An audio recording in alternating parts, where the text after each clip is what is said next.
vinë subjektet e vogla, pra partit e vogla dhe kështu me radhe, pastaj dhe njësia 10 që do ta elaboroj pas pak me kolegen Ambrozia Meta, cilën e kam në komunikim të drejt për drejt nga KZAZ-ja Pran Vasil Shantës. Përshëndetje Ambrozia. Përshëndetje Armela, në fakt është e vërtet ajo që ti the, megjithëse me një vendim Komisioni Qendror i Zgjedhjeve ka shtyr publikimin e rezultatit për votimin elektronik për gjatë mëngjesit të sotëm, duket se ka qenë një problem teknik ai që ka shtyr edhe më tej procesin dhe vetëm pak momente më parë kemi pasur mundësi të shikojmë panoramën dhe rezultatin final nga numërimi elektronik për Vorën dhe për njësinë 10 në kryeqytet. Dyja janë fituar nga Partia Socialiste, ndërkohë që ti pak më herët e përsërit edhe një herë rezultatin e Vorës, unë po ndalem tek njësia 10 në kryeqytet, aty ku Partia Socialiste ka siguruar 5304 vota, duke udhëhequr me 49.3%, ndërkohë që Partia Demokratike Aleanca për Shqipërinë Madhështore ka marrë 3498 vota. Më pas, koalicioni Nisma Shqipëria bëhet në njësinë 10 në kryeqytet ka marrë 319 vota. Partia Mundësia e Gronshe ka siguruar 694 vota, ndërkohë që Lëvizja Bashk ka arritur të marrë 397 vota dhe Partia Social-Demokrate e Tom Dorshi 222 vota. Ndërkohë, duhet të ndalem tek ajo që po ndodh aktualisht këtu në KZAZ numër 36 në kryeqytet, është njësia 5, janë 96 qendra votimi, ndërkohë që deri në këto momente janë vetëm 13 kuti të numëruara. Procesi i numërimit është ndërprer për gjatë mëngjesit të sotëm dhe siç mund ta shihni nga pamjet, vetëm në këto momente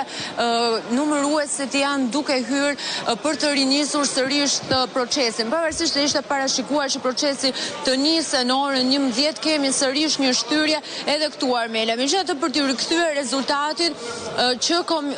numëruesit kanë lënë për gjatë mëngjesit të sotëm në këtë njësi, pra në njësinë 5 në kryeqytet, Partia Socialiste ka deri në këto momente nga 13 kuti të numëruara 2239 vota, ndërkohë që Aleanca për Shqipërinë Madhështore ka 1401 vota, Partia Mundësia Gronshej 300 vota, Nisma Shqipëria bëhet 145 vota, Partia Social-Demokrate 98 vota. Këto janë rezultatet nga numërimi i shumë pak kutive, duhet thënë, në këtë njësi, në KZAZ numër 36 në kryeqytet, ndërkohë që në këtë moment është duke rinisur, pra janë duke u bërë gati grupet e numëruesve për të rinisur punën, siç e shihni janë 7 grupe numëruesish dhe për ta përmbledhur dhe për të rikthyer edhe një herë Armela, duhet thënë se procesi i numërimit ka pas një stopim të theksuar në thuajse të gjitha KZAZ-t e kryeqytetit. Numëruesit kanë ndërprer punën në orët e para të mëngjesit dhe janë tërhequr për të pushuar dhe në një pjesë të madhe të KZAZ-ve numërimi nuk ka nisur ende ose pritet të rinis pas pak. Ka qenë fakt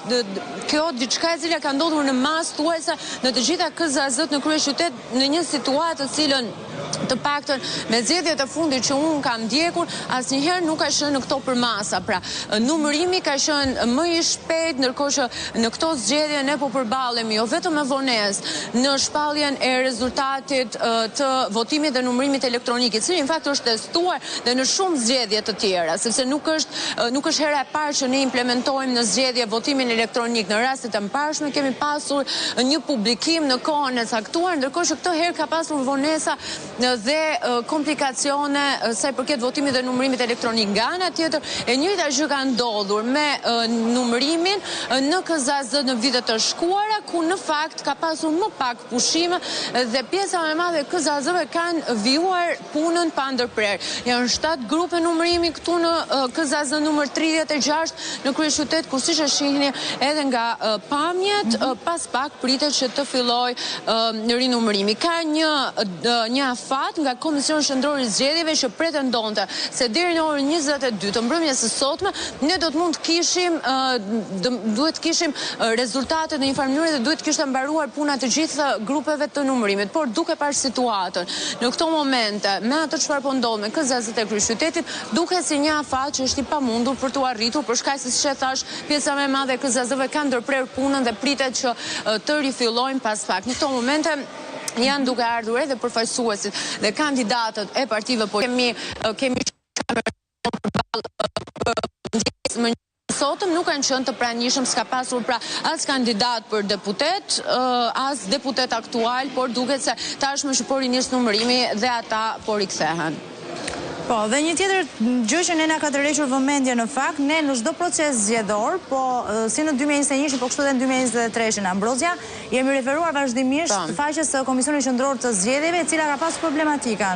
Nuk është se është hera e parë, po ka tërhequr vëmendjen se sot ka rënë që prej orëve të para të mëngjesit dhe unë sapo i bëra një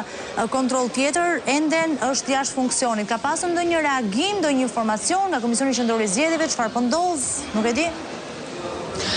Jo, Armelia, dhe në fakt, jo vetëm faqja e cila që përgjatë mëngjesit të dieshëm. Unë një referent se kam ndjekur me shumë vëmendje procesin zgjedhor të vitit 2021, gjithashtu procesin zgjedhor të vitit 2023. Këto shenja, pra këto vonesa ka nisur që përgjatë mëngjesit të dieshëm me nisjen e procesit zgjedhor. Në qoftë se në vitet e tjera ne kemi pasur informacion të përditësuar moment pas momente, sidomos në zgjedhjet e fundit, dhe përqindja rifreskohej shumë shpejt në faqen e Komisionit Qendror të Zgjedhjeve, por gjithashtu dhe dënet për gjatë ditës së dieshme është dashur të shkojë ora 10 që ne të kemi përshindjen e parë nga Komisioni Qendror i Zgjedhjeve, pra nuk rifreskohej çdo një orë siç ne kemi pasur mundësinë të aksesojmë në zgjedhjet e shkuara. Nga ana tjetër, jo vetëm vonesat në numërim, por gjithashtu dhe ajo çfarë ka ndodhur me votën e diasporës, pra procesi diasporës në thelb, dhe gjitha këto vonesa vënë në pikpyetje në një farë mënyrë procesin zgjedhor, duke na kthyer në një farë mënyrë dhe duke na kthyer edhe pas zgjedhjeve që vetë Shqipëria ka bërë edhe në përballjet elektorale që kanë ndodhur 2 herë të fundit. E qartë, Ambrozia, unë nuk kam çfarë të mbaj më shumë, sepse vetë vendngjarja aty nuk është se po prodhon gjë për momentin, po presim derisa të rinis procesi i numërimit të votave. Faleminderit për këtë raportim të parë së bashku, por jo të parë të ëndin. Faleminderit ju. Ishim me kolegen Ambrozia Meta nga KZ-ja numër 36 në kryeqytet. 7 grupe të numërimit janë aty të pozicionuara, po ende nuk ka rinisur procesi i numërimit të votave. Një proces që sikundër